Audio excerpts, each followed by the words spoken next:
샬롬, 만나서 반갑습니다. 오늘은 2월 12일 목요일 아침입니다. 한밤에 잘 주무셨습니까? 날씨도 조금씩 많이 풀리는 것 같습니다.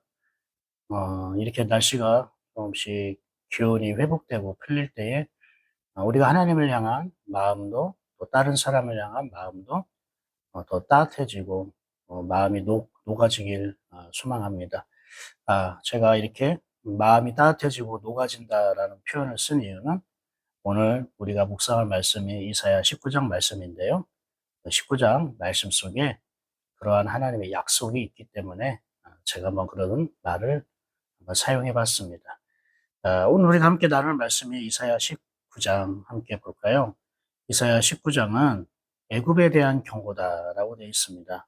경고라는 말은 짐을 실어 나르다 운반한다라는 뜻이죠. 이것은 하나님의 말씀을 전하는 거고요.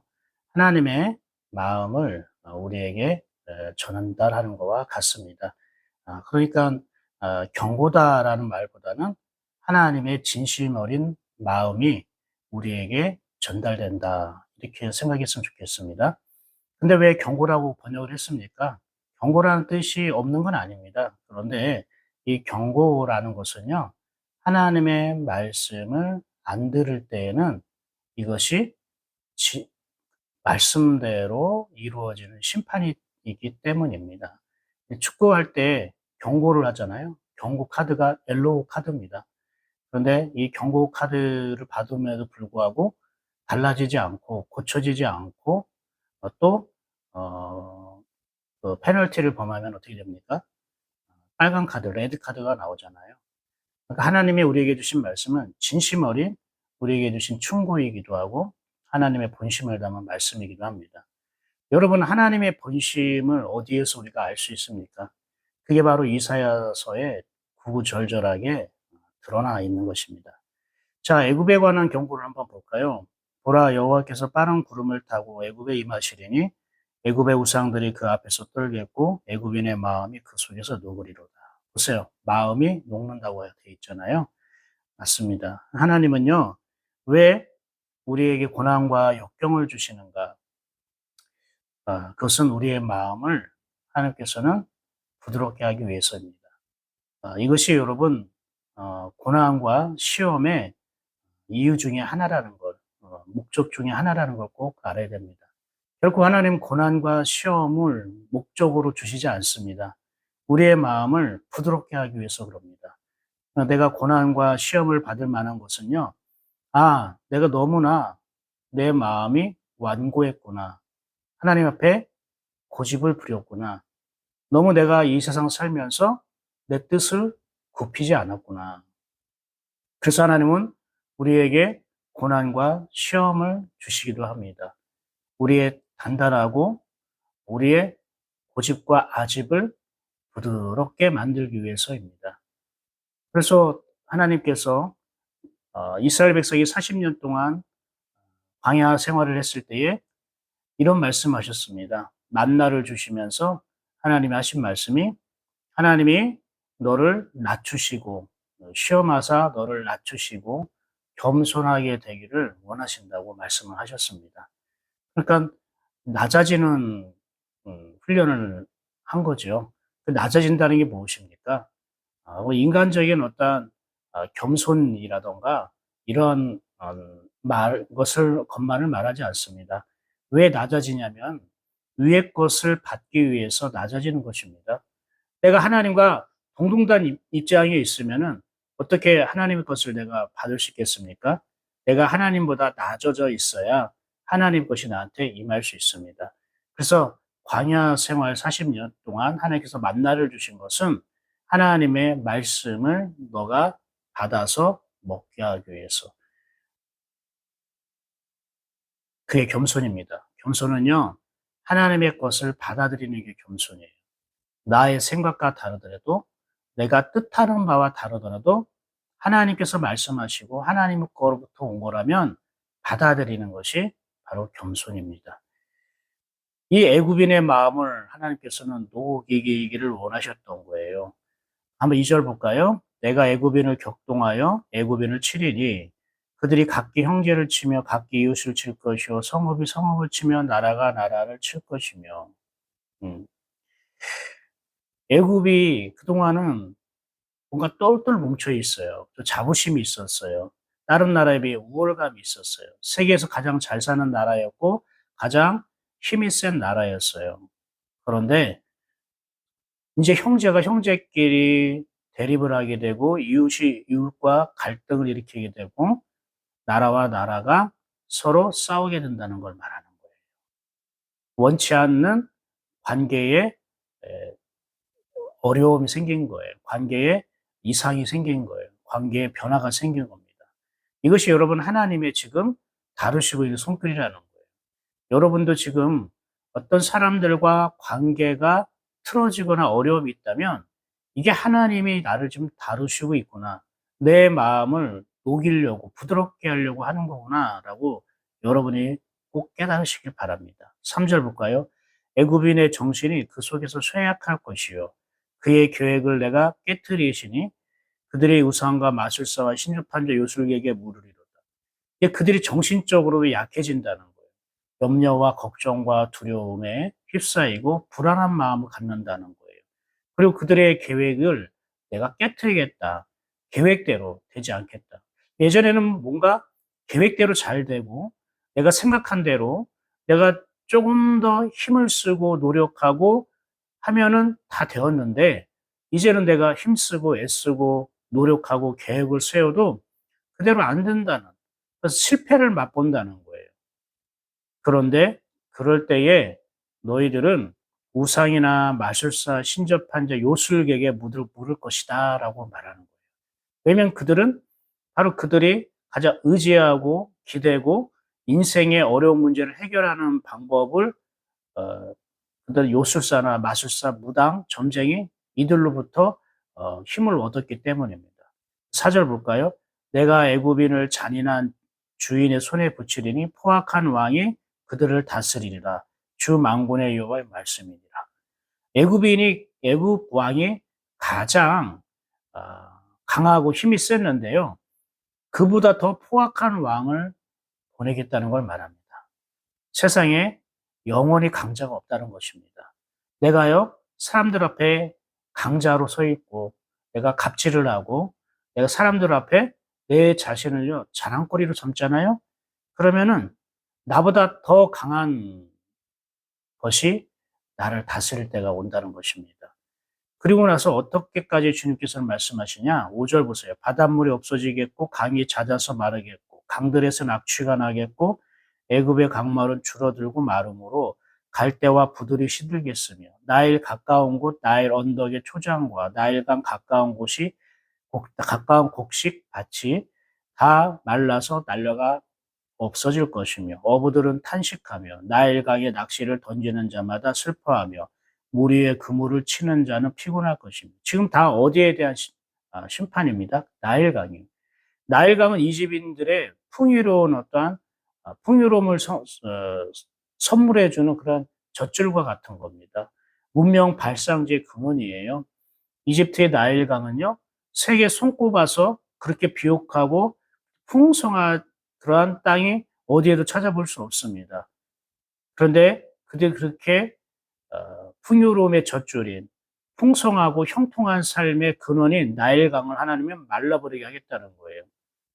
그러면 그게 뭘까요? 웃음이 끊어질 것이고 삶의 기쁨과 즐거움이 사라질 것이고 열심히 수고하고 내가 낚시를 내가 고기를 잡고 곡식 추수를 하더라도 아무것도 손에 넣는 게 없더라는 것입니다. 자기들이 자랑했던 것, 자신들이 어, 자랑스럽게 여겼던 또 발달된 문명, 그 지식, 무엇보다도 구절, 세마포를 만드는 자, 배 짜는 자들이 수치를 당할 것이다.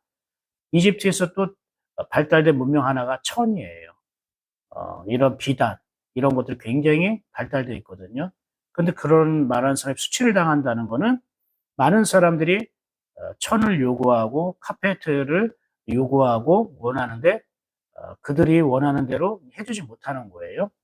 그러니까 굉장히 자존심도 상하게 되고 부끄러움을 당하겠죠. 그러면서 계속 이어집니다. 11절, 12절 볼까요? 너의 지혜로운 자가 어디 있느냐? 그들이 만군의 여호와께서 애굽에 대하여 정하신 것을 알 것이요 곧 내게 말할 것이니라. 무슨 말입니까?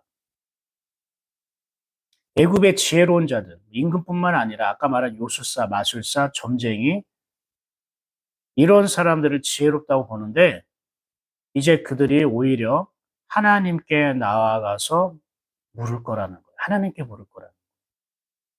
아까는 애국 사람들이 삶의 어려움을 겪고 곤란함을 겪고 자기의 뜻과 계획대로 안 되었을 때에 자신들이 그렇게 믿어 의지했던 지혜자, 요술사라던가 박수, 무당, 신접한 자 이런 사람들에게 물었는데 이제 그들조차도 대답하지 못하기 때문에 그들이 오히려 여호와 하나님께 나와서 물을 것이고 애굽에 대한 하나님의 뜻과 계획을 하나님으로부터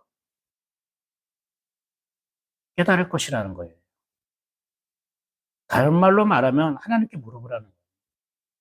여러분은 하나님께 먼저 물어보는 삶을 살고 있습니까?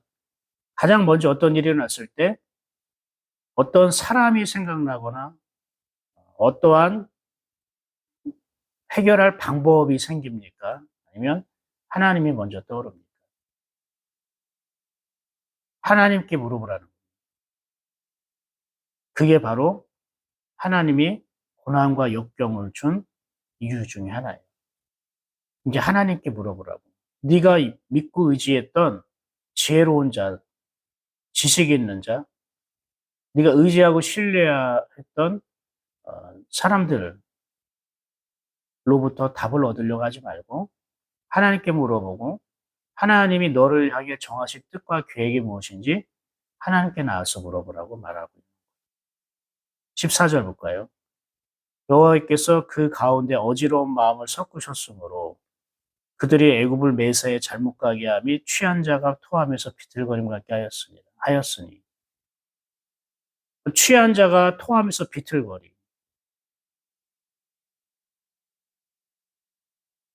잘못된 길로 걸어가고 있더라는 거예요. 이제는 자신들이 잘 가고 있다고 생각했어요. 잘 나갈 때에 돈을 많이 벌 때에 풍요로울 때는 자기가 지금 하는 일이 잘 되는 일이고 변함이 없을 거라고 생각했어요. 근데 하나님이 어지러운 마음을 준대요. 어지러운 마음은 원어로 혼란스러운 영 그리고 마음을 뒤집는 영 이런 뜻이거든요. 세상 사람들에게 하나님께서는 이렇게 그들의 마음을 어지럽게 하고 혼란스럽게 하고 마음을 뒤숭숭하게 한다는 거예요. 그럴 때가 여러분 우리가 복음을 전하고 하나님을 나타날 때입니다. 그러니까 우리가 내 열심과 내 노력으로 믿지 않는 자들이라든가 전도 대상자들 VIP 있잖아요. 마음속에 품은 VIP들에게 내가 열심으로 최선을 다해서 섬기고 뭐 하려고 해도 잘 안 되죠. 들어먹지를 않죠.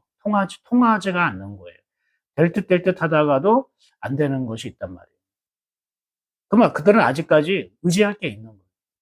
아직까지 그들은 어떤 자기가 어, 바라보고 붙잡고 있는 것들이 있기 때문에 그래요. 그럼 어떻게 해야 될까? 하나님 그들에게 어지러운 마음을 주시옵소서. 이거는 그들에게 잘못되게 하는 게 아니잖아요. 그들이 혼란스러워할 때, 무언가 마음이 뒤숭숭할 때가 있단 말이에요. 마음이 복잡하고 혼잡할 때가 있어요. 이거는 하나님이 그들에게 바로 혼란스러운 영을 보내셨기 때문에 그래요. 하나님이 어지러운 영을 보내는 거예요. 예를 들면 뭐 가정 안에 어떤 문제가 생겼다. 직장 안에 어떤 큰 일들이 생겼다. 또 부채 관계가 있고 어떤 어려움이 있어가지고 마음이 몹시 착잡하고 심란할 때가 있단 말이에요. 겉으로는 그러한 환경과 그런 관계 때문에 그런 것 같지만 이게 영적으로 얘기할 때는 하나님의 어지러운 영을 그들에게 보내신 거예요. 왜 그럴까요? 이제 하나님께 나아오라고. 이럴 때 우리가 일할 때입니다. 여러분 주변에 전도 대상자 VIP 있으시잖아요. 이런 사람들이 여러분 어지러울 때, 마음이 복잡하고 뒤숭숭하고요, 혼란스러울 때, 그때를 여러분 기다리십시오. 그때 복음을 전해야 되고, 그때 하나님이 어떠한 분인지, 하나님 얼마나 우리를 바르게 인도하는 분이고, 얼마나 분명한 분이고 명쾌한 분이고 우리를 향한 계획과 뜻이 있다는 것을 여러분이 자신 있게 당당하게 선포해야 됩니다. 흐리뭉실하게 얘기하지 말고 하나님은 우리를 인도하시는 분이고 보호하시는 분이고 우리를 향한 분명한 뜻과 계획을 갖고 있는 분이야. 하나님 우리에게 축복된 약속을 주신 분이고 하나님과 함께 걸을 때 그분을 믿고 신뢰하고 나아갈 때 결코 우리는 실패하지 않고 하나님이 형통한 삶을 약속하셨어라는 하나님을 향한 자신 있고 당당하게 복음을 선포할 수 있어야 되는 이제 이렇게 하나님께서 애굽을 다루시게 친다고 얘기하는데 이제 16절부터는요. 진짜 하나님의 애굽을 치었던 애굽에게 하나님께서는 이런 무거운 어, 고난과 역경을 주셨던 이유를 말씀하세요. 16절은요. 이제 애굽의 회복입니다. 애굽이 하나님 앞에 나와 경배하고 예배한다는 거예요. 놀라운 말씀입니다. 놀라운 반전입니다. 한번 볼까요? 16절.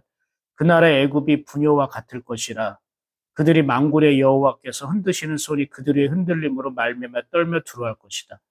부녀와 같다는 거면은 여인 같다는 거예요. 여자 같다는 것은 뭐냐면 약해진다는 거예요. 애굽은 서로 약하다고 생각 안 했어요. 우리보다 강한 존재가 없다고 생각했어요. 그런데 그렇게 자신만만했던 사람이 아 나는 약해. 나는 부족해. 나는 힘이 없어. 스스로 자기가 약한 존재라는 거를 자백하게 되는 거예요. 나는 남자야라고 생각했는데 아니구나. 나는 여자에 불과하구나. 깨닫게 되는 거예요. 그래서 여호와께서 흔드시는 그 손이 그들의 흔들린다는 건 뭐냐면은 하나님의 영향력을 받는다는 거예요. 이제 본격적으로 하나님의 다스림 속에 들어간다는 걸 말하는 거예요. 17절. 유다의 땅은 애굽의 두려움이 되리니 유다의 땅이 이제 애굽 사람이 유다 사람들을 두려워하고 무서워한다는 거예요. 거꾸로 됐잖아요.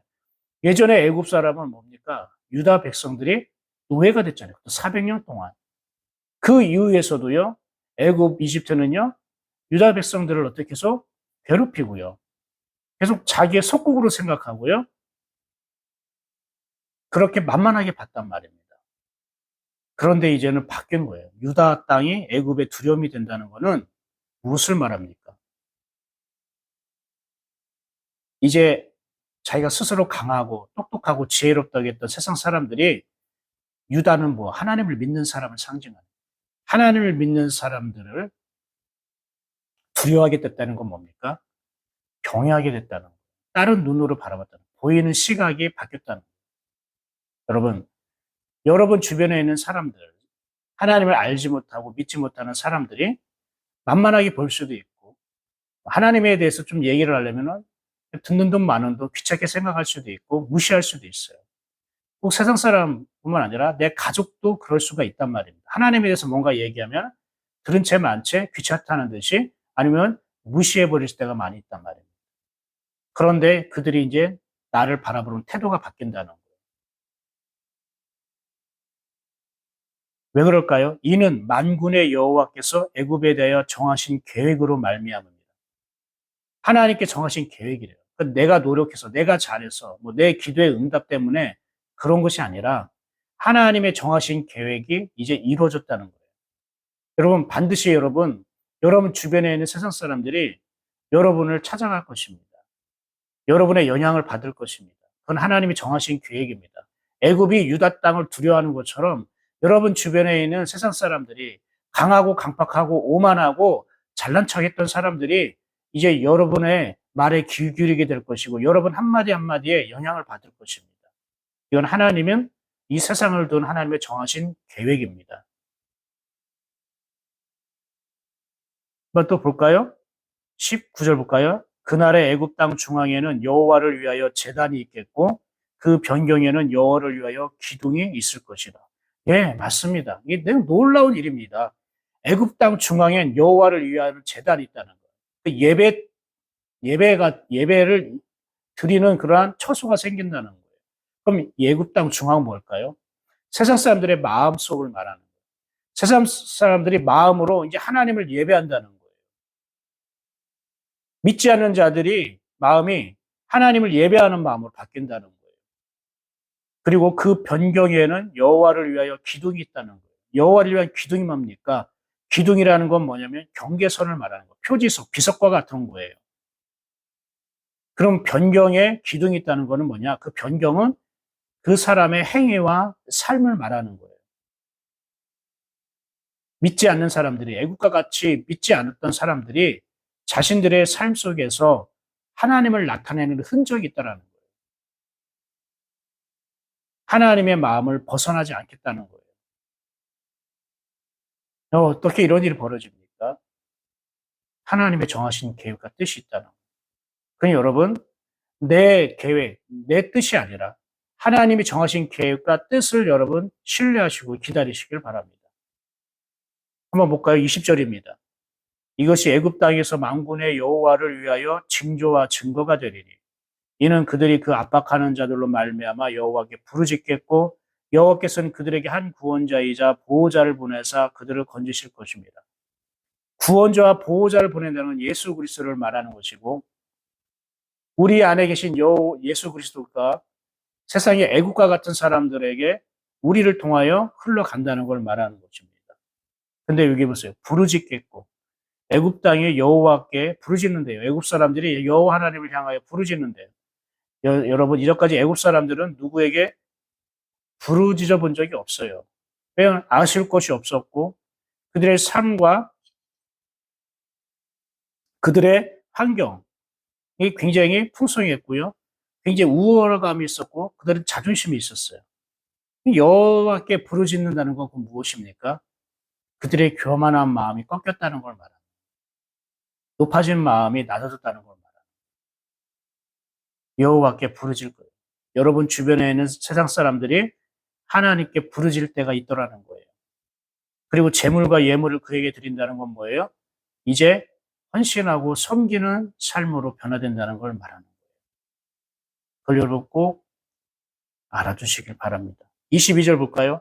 여호와께서 애굽을 치실지라도 치시고는 고치실 것이므로 그들이 여호와께로 돌아올 것이라. 여호와께서 그들의 간구함을 들으시고 그들을 고쳐주시라. 예, 하나님 우리를 치신대요. 세상 사람들을 치신대요. 믿지 않는 데를 치신대요. 그리고 잘못 믿는 사람들도 치는 거예요. 친다고 하는 건 나쁘잖아요. 좀 나쁜 말이죠. 듣기 싫죠. 근데 성경이 이렇게 말해요. 애굽을 치실지라도. 그런데 치시고는 고치실 것이라. 고치시는 게 목적이에요. 회복이 목적이에요. 그러니까 그들이 여호와께로 돌아올 것이다. 고친다는 건 뭡니까? 하나님께 돌아가는 게 고치는 겁니다. 친다는 말이 원어로는요, 밀어붙이다, 또 발에 걸린다는 뜻이에요. 뭔가 자꾸 떠밀리는 듯한 느낌이 들고, 뭔가 제가 하는 일이 자꾸 안 되고 발에 걸린다는 거예요. 그게 하나님 치시는 거예요. 그걸 통해 하나님은 회복하고 고치시고요, 여호와께로 돌아오게 한다는 거예요. 애굽 사람들을요, 세상 사람들을요. 마지막입니다. 23절 볼까요? 그날의 애굽에서 아수르로 통하는 대로가 있어 아수르 사람은 애굽으로 가겠고 애굽 사람은 아수르로 갈 것이며 애굽 사람이 아수르 사람과 함께 경배하리라. 봐요. 애굽 사람과 아수르는 그 당시에 세상을 지배했던 가장 강대 국가예요. 애굽도 강하고 아수르도 강한 거예요. 서로가 자기가 더 크다고 자기가 더 힘이 세다고 서로 자랑하던 사이였어요. 그런데 서로 싸우고 서로 다퉜던 서로 잘난 체 했던 그런 나라와 나라들이 어떻게 해요? 함께 하나님을 예배하게 될 거라는 거예요. 마지막입니다. 25절. 이는 만군의 여호와께서 복 주시며 이르시되 내 백성 애굽이여 내 손으로 지은 아수르여 나의 기업 이스라엘이여 복이 있을지어다 하실 것입니다. 보세요. 하나님이 뭐라고 얘기해요? 내 백성 애굽이요. 나의 백성 애굽, 나의 자녀 애굽이요라고. 여러분 세상 사람도요. 하나님이 그를 보면서 애통해하면서 부르짖고 있는 거예요. 그들의 이름을 부르시는 거예요. 세상 사람, 내 주변에 있는 세상 사람들, 내 주변에 정말 하나님을 알지 못하는 그 영혼들, 스스로 잘난 체하고 자랑하고 자기 만족과 자기 우월감에 빠져 있지만 하나님을 믿는 사람을 무시하고 괴롭히고 우습게 봤던 그런 사람들을 하나님은요, 내 백성 애굽이여라고 보고 있는 거예요. 내 손으로 지은 아수르요. 내가 너를 지었다라고 말하는 세상 사람들도 하나님이 손수 지으신 존재예요. 세상의 사람들도 하나님이 안타깝게 부르짖고 눈물을 흘리면서 기다리고 있는 하나님의 소중한 백성들이라는 거예요. 우리가 그런 마음을 가질 때에 복음을 전할 수 있어요. 그럴 때 기다릴 수가 있어요. 그럴 때 당당하고 자신 있게 하나님의 말씀을 선포할 수가 있는 거예요. 이 하나님의 마음이 느껴집니까? 내 백성 애굽이요. 여러분 주변에 전도 대상자라던가 여러분 주변 세상 사람들 봤을 때에 여러분이 이렇게 하나님 마음같이 하나님의 백성인데 하나님이 손으로 지은 사람들인데 라는 마음으로 봅니까? 사랑하는 여러분, 나의 기업 이스라엘이여 복이 있을지어다. 이스라엘 복을 지어다. 이제 애굽 백성이든 아수르 백성이든 이스라엘 백성이든 하나님의 복을 받는 대상이고 다 하나님께 나와 예배할 것이라는 것입니다. 믿지 않는 자들이 축복의 대상이 되었습니다. 왜냐하면 그들에게도 하나님이 지으셨고 그들에게 하나님이 계획을 갖고 있기 때문에 그렇습니다.